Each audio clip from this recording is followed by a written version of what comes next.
Hey friends, it's Michelle with Garden Jargon, and I'm out here in my garden today, which is St. Patrick's Day, March 17th in the Chicagoland area. I'm in Grow Zone 5B.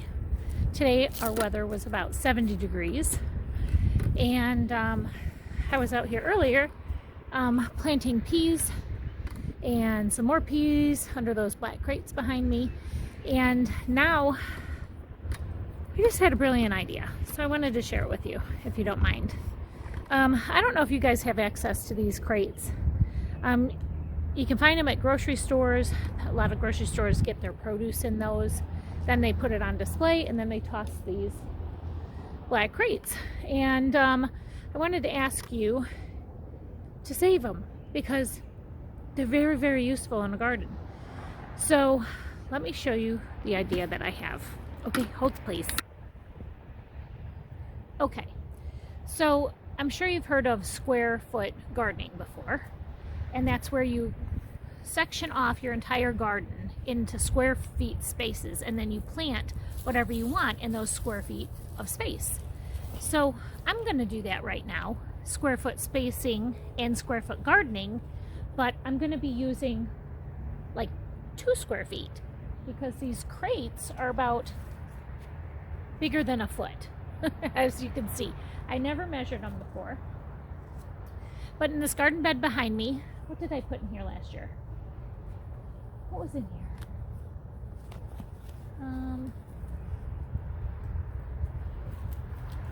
I don't even remember what I had planted in this garden last year. What was in here? There's a fence around it. I don't even know. I'm going to have to go back and look at my records. But what I did was I amended the soil. You can see it.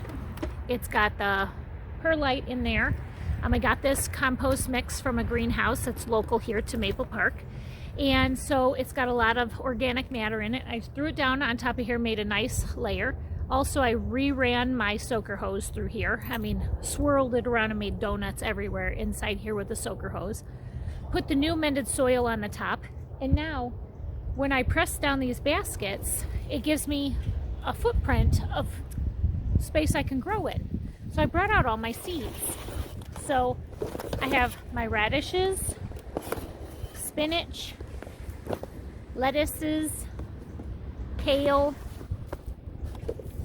rutabaga, beets, chard and collards, turnips, kohlrabi. That looks like it. So I got these little containers from the dollar store. Sorry, it's backwards.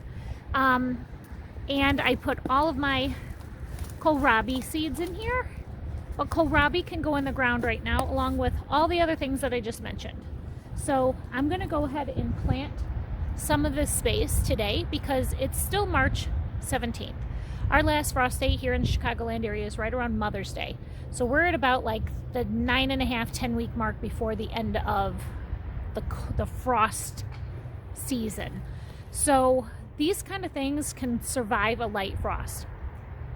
If we get down to freezing sub-temps, the easy part about this is I can lay a sheet of plastic over the entire crate farm that I'm creating right here, and it will protect my vegetables that may be sprouting or little buds in the ground, and it'll protect them. So that's what I'm going to do. I'm going to go ahead and broadcast seed these so I can have some vegetables in the ground. If it stays warm, they'll be ahead of the schedule. If it freezes, we might lose them, but it's not going to be detrimental. So that's what I'm going to do in this space. So I wanted you to join me today. Again, it's March 17th, 2022 in my Wilson Street garden, and I wanted to share this with you today. So pay attention to the hyperlapse while we still have some daylight. So in this portion of the hyperlapse, I just push down those crates so I can see a footprint of where I'm going to plant my seeds. I'm just using a plant marker to scoot the soil over just a little bit, rough it up, because after I watered it, it all went kind of flat. I did water this pretty heavily so that the soil would stay wet for a couple days and I didn't have to worry about it. After I plant the seeds in there, I just kind of scoot the soil over on top of where I just planted. So here is where I wanted to show you an aerial view of how I was planting these seeds, and time was not on my side tonight. the sun drops quick in the spring.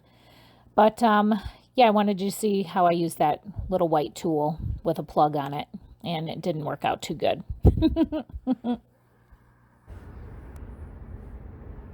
So I ran out of light. I'm excited. I'm excited to put things in the ground. I'm so excited. And this is just one garden out of 4. So I'm excited about what's going to happen this year.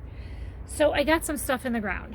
I got turnips, rutabaga, beets, rainbow chard, 3 kinds of spinach, kale, 2 kinds of kale, and I can't remember, but I'll take pictures and put them on Instagram, so go ahead and take a look.